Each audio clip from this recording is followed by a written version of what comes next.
Welcome back to another video. और आज की वीडियो में दोबारा से सुपर्ब है, बट आज की वीडियो थोड़ी इंटरेस्टिंग होगी क्योंकि मैं बात करने वाला हूँ ट्यूनिंग से रिलेटेड। उसके क्या एडवांटेजेस होते हैं, या आप ये बोल सकते हैं कि ये मेरी एक डेली ड्राइवर्स कार है। ट्यून होने के बाद भी मैं इसको डेली ड्राइव करता हूँ, तो व्हाट इज़ माय ऑब्जर्वेशन इतने सालों में आफ्टर ट्यूनिंग के बाद अगर मैं गाड़ी डेली यूज़ कर रहा हूँ तो उसमें क्या चीज़ों का फ़र्क आता है। So let's start the video. और उससे पहले मैं ये दिखाना चाहता हूँ कि मेरी गाड़ी कौन सी रिमैप से ट्यून हुई है और किसने करी है। सो ये रही अपनी गाड़ी। मेरी गाड़ी रेवो ECU पे ट्यून हुई है स्टेज 1, और ये ट्यून हुई है ऑटो साइक से। गाइस मैं गाड़ी में अंदर आ गया था एकदम कट करके, क्योंकि मेरी बंदरों ने गांड फाड़ दी थी। वो रहे वो बंदर, देखो ये एकदम से आ गए थे, इन्होंने मेरे ऊपर अटैक कर दिया था। तो गाइस अब गाड़ी चलाते चलाते बात करते हैं, और मैं बताता हूँ एज आई सेड कि how I feel like after so many years of a tuned car driving it daily on a daily basis. तो let's start the video. Okay so yes, हम लोग वापस गाड़ी में आ गए हैं। भैंचोद वो बंदर गांड फाड़ थे, मतलब उन्होंने मेरी गांड फाड़ दी है। मैं गाड़ी का जब मैं आप लोगों को बता रहा था कहाँ से ट्यून हुई है और कौन सा सॉफ्टवेयर है, वो एकदम आके फ़ोन छीनने वाले थे। वो तो चलो बच गया, बट हटाओ बंदर वाला पार्ट। सो यस, हम लोग बात करने वाले हैं आज ट्यून कार की कि मेरी गाड़ी ट्यून्ड है और मैं इसे काफ़ी टाइम से डेली बेसिस पे ड्राइव करता हूँ, मतलब डेली। और मेरी डेली की रनिंग है अप्रॉक्सीमेटली 50 to 100 किलोमीटर्स की। So yes, first come first basis power to weight ratio. जब गाड़ी स्टॉक थी तो 160 bhp और 250 Nm ऑफ टॉर्क प्रोड्यूस करती थी। आफ्टर रेवो ट्यून्ड मेरी गाड़ी प्रोड्यूस करने लगी 215 bhp and 350 Nm of torque. हाँ, ये पावर फिगर्स तब है जब मैं ऑक्टेन यूज़ कर रहा हूँ, हाई ऑक्टेन फ्यूल यूज़ कर रहा हूँ। If I am using the normal fuel तो ये इतनी पावर फिगर्स नहीं दे रही है, तो फिर पावर फिगर्स आ जाती है 200 bhp and 325 Nm of torque. पहला पॉइंट तो ये था पावर टू वेट रेशियो, जो मेरा एक मेजर रीज़न था इसको ट्यून करवाने का। अब पावर टू वेट रेशियो में आप सिंपली एक बात समझो, गाड़ी it is like somewhat around 2000 kg।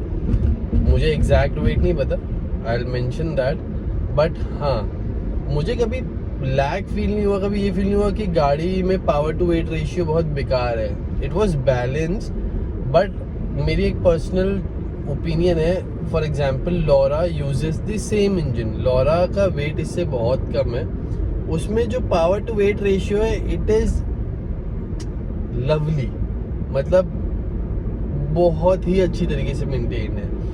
But इसमें मुझे सुबह में लैग वैग नहीं लगता था, मैं दोबारा बोल रहा हूँ, बट मुझे बस अब आप कह लो दिमागी तौर पे कोई दिक्कत थी या कुछ था, उसी चक्कर में मैंने इसको ट्यून कराया। एंड ट्यून का सिलसिला स्टार्ट हुआ ऐसे, there is this guy by the name of Prithvi Ray, I should say him sir, Prithvi Ray sir. उनकी एक लॉरा हुआ करती थी तबाही, तो आई यूज टू फॉलो हिम। ये मैं अपने मतलब काफ़ी पुरानी बात बता रहा हूँ, I use to follow him. फिर जब मेरे पास मेरी गाड़ी आई स्टार्टेड अर्निंग और everything, then I thought of tuning this car. तो मैंने इसलिए इसको ट्यून कराया, और ट्यूनिंग के बाद as a set power to weight ratio में ड्रास्टिक चेंज आया है। पहला पॉइंट ये है। दूसरा पॉइंट कि भाई कितना देती है, ये हर हिंदुस्तानी का सवाल है, चाहे वो मारुति ले रहा हो चाहे वो कोई भी गाड़ी ले रहा हो, बट उसके दिल में और दिमाग में ये ज़रूर होता है कि भाई कितना देती है। तो देती का सीन ऐसा है, अगर पावर टू वेट रेशियो से आप इसको रिलेट करोगे तो ऑब्वियसली गाड़ी प्रोड्यूस कर रही है ज़्यादा पावर, और अब जो वेट है उसके हिसाब से मुझे लगता है it is excellent balance. Stage 1 में इतना बढ़िया बैलेंस मिला है मुझे पावर टू वेट रेशियो का। तो मेरी गाड़ी की अगर मैं सिटी ड्राइव की बात करूं तो जब मैंने ट्यून नहीं कराई थी अराउंड 7-8 मुझे मिलती थी एवरेज, और अब जब से मैंने ट्यून कराई है अब मेरी एवरेज इंक्रीज हुई है बाय 1 और 2 किलोमीटर। सो अब मुझे मिलती है 8 से 10 के बीच में। फॉर एग्जांपल अगर मैं गुड़गांव अप डाउन कर रहा हूँ तो मुझे 9 निकाल देगी। If I am going to like say Noida sector 62 या मैं DND यूज़ कर रहा हूँ तो वो स्ट्रेच थोड़ा लंबा है, तो उस पर मुझे 10 निकाल देती है आराम से। ओवरऑल मुझे 9.5-10 आफ्टर ट्यून मिल रहा है। हाईवे पे एग्जैक्ट सेम है, पहले मुझे 11 ही मिलती थी, 10-11 और अब हाईवे पे 12-13 आराम से मिल जाती है। मतलब अगर मैं एक फुल टैंक कराऊँ इसमें तो ऑलमोस्ट मैं मनाली से थोड़ा पहले इसको रिफ्यूल कराता हूँ। ये तो था दूसरा पॉइंट। और अपना रिलायबिलिटी, ओके, सो ये एक बहुत मेजर पॉइंट है रिलायबिलिटी का। See it is very simple, आप स्कोडा की कार यूज़ कर रहे हो, आप स्कोडा की गाड़ी ट्यून कराने वाले हो। मैं और किसी ब्रांड के बारे में बात नहीं करूँगा। I will talk about only and only Skoda. Skoda के लिए आप अगर एग्रेसिव मैप डलवा रहे हो तो you need to be little more careful. आपको ज़्यादा ध्यान देना पड़ेगा अपनी गाड़ी पे। सी मैंने डलवाया है रेवो, तो रेवो का सीन क्या है, रेवो इतना एग्रेसिव मैप नहीं है। फॉर एग्जांपल रेवो हो गया, TVS इंजीनियरिंग ट्यूनिंग्स हो गए एंड आपका E-ट्यूनर्स हो गए, ये these are not very aggressive. अब अग्रेसिव और नॉन अग्रेसिव में फ़र्क क्या है? For example APR, code 6, quantum, वो बहुत एग्रेसिव है। अगर आप कभी ये वाले मैप करा रहे हो तो मेक श्योर कि आपकी गाड़ी या तो चली हो बहुत कम या आपने नहीं ली हो। मतलब मैंने काफ़ी टाइम बाद कराया था ट्यून, तो इसलिए मैंने सारिका की बात सुनी, दी ओनर ऑफ ऑटो साइक, तो मैंने रेवो ही उन्होंने मुझे सजेस्ट करा। एंड रेवो TVS ये बेस्ट है स्कोडा की कार्स के लिए, तो मैंने उनकी बात सुन के रेवो को कराया। रेवो ज़्यादा मुझे ऐसा लगता है रिलायबल है। ये मेरा पर्सनल ओपिनियन है, मैं गलत भी हो सकता हूँ, मुझे उस चीज़ का 1% भी वो नहीं है कि अगर मैं गलत हूँ प्लीज़ मुझे करेक्ट करना। बट मुझे ऐसा लगता है Revo TVS are more reliable for Skoda car. हाँ, मोस्ट ऑफ द लॉरा में आपको APR, कोड 6 ये वाले मैप्स मिलेंगे, बट सबकी अपनी अपनी चॉइस होती है। मे बी मैंने शायद लेट कराया तो इसलिए मैंने रेवो कराया और इसलिए मुझे लोगों ने रेवो सजेस्ट करा। तो अपना थर्ड पॉइंट ये था। So the fourth point is drivability. So ये गाड़ी है टर्बोचार्ज, स्टॉक से ही टर्बोचार्ज थी। तो एक्चुअली होता क्या है, टर्बोचार्ज कार में हमेशा लैग होगा, हमेशा कोई भी टर्बो कार हो हमेशा लैग होगा ही होगा, क्योंकि वो टर्बो लैग बोलते हैं बेसिकली उसे। अब ये वो अलग बात है कि किस अच्छे गाड़ी में कितना अच्छे से वो टर्बो लैग को मेंटेन कराए। अब फॉर एग्जांपल मेरे घर में टाटा हेक्सा है, सो टाटा हेक्सा का टर्बो किक इन करता है just after 1500 RPM। And same मैं अपनी सुपर्ब की बात करूं तो इसमें टर्बो किक इन करता है, जो मेजर पुल आता है गाड़ी का वो आफ्टर 2000 RPM आता है, जस्ट क्रॉसिंग 2000 RPM। सो ये तो हो गया हमारा टर्बो लैग की बात। बट हाँ, जब से मैंने गाड़ी ट्यून कराई है ड्राइवेबिलिटी सिटी में बहुत ज़्यादा इंक्रीज़ हो गई है। येस, अगर मैं गाड़ी को ज़्यादा पुश कर रहा हूँ या कुछ कर रहा हूँ तो जो मेरा टेम्परेचर वाला मीटर है वो ऐसे जाएगा, थोड़ी देर मुझे आइडल छोड़नी पड़ेगी, उसके बाद गाड़ी ऐसे नॉर्मल हो जाएगी। अब वो उसका रीज़न है क्योंकि मेरा इंटरकूलर अपग्रेडेड नहीं है, it is quite expensive, 1-1.5 lakh रुपए का आता है इंटरकूलर। तो ये तो थी ड्राइवेबिलिटी की बात। एक्चुअली मतलब मेरा अब ये है कि मैं कोई भी गाड़ी लूँ, चाहे नई या पुरानी, मेरे दिमाग में सबसे पहले यही आता है कि उस गाड़ी को ट्यून करना है, कि उसका ECU रीमैप अवेलेबल है या नहीं है, उसका कितने टाइम तक ECU लॉक रहने वाला है। सबसे पहले दिमाग में मेरी बात आती ही यही है। Fifth point,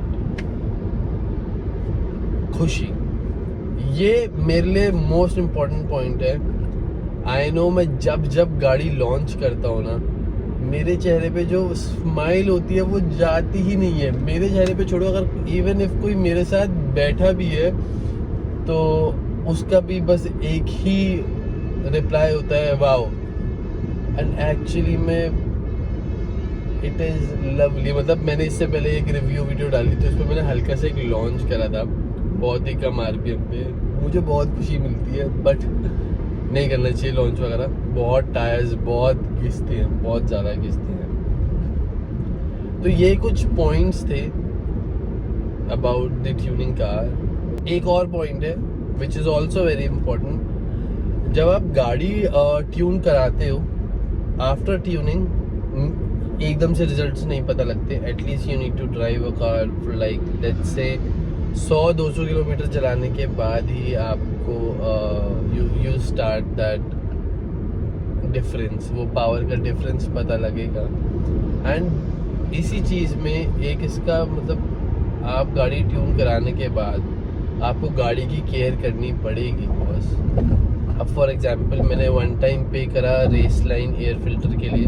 after every 3000 kilometre मैं उसको क्लीन करता हूँ। वो that's a life time air filter, उसकी कोई गारंटी वारंटी नहीं है, वो लाइफ टाइम है। उसको वो जब भी सर्विस पे जाती है वॉश करते हैं, फ्लूइड लगाते हैं उसका और पैक करते हैं। सेम ऐसी मैंने एक क्लीनिंग किट ले रखी है, तो आफ्टर एवरी 3000 किलोमीटर मैं उसको क्लीन करता हूँ।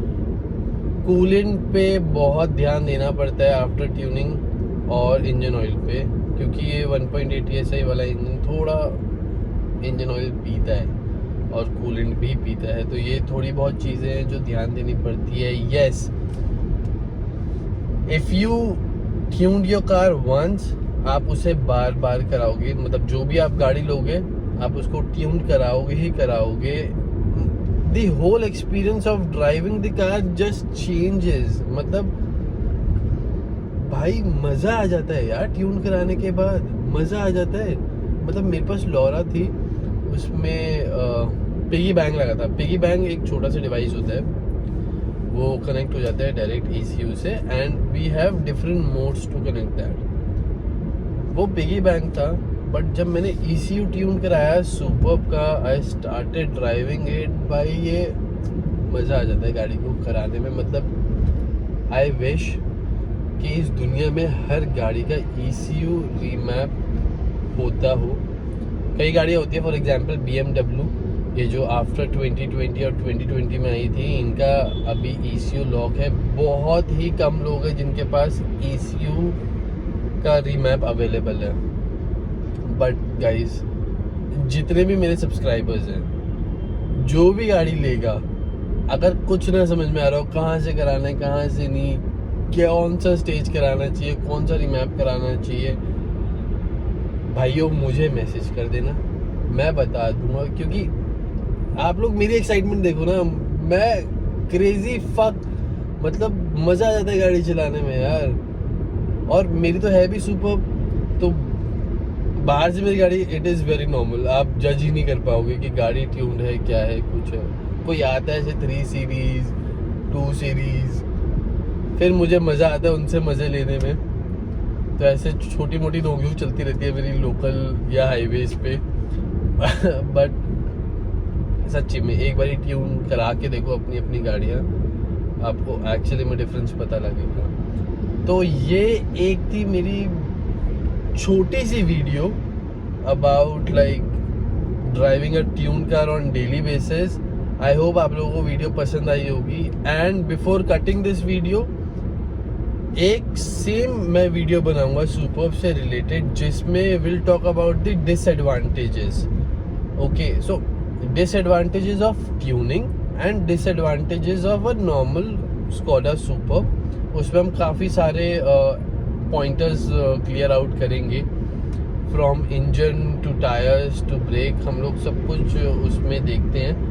एंड आज के लिए इस वीडियो में इतना ही है। I hope you will guys subscribe मी। आप लोगों को वीडियो पसंद आ रही होगी, नहीं पसंद आ रही तो मुझे बताओ क्या करना है, कैसे। Advise me, I will just copy and paste it. और बाकी just keep loving me and support me. Do not forget to subscribe my channel. Till then, take care. Bye bye.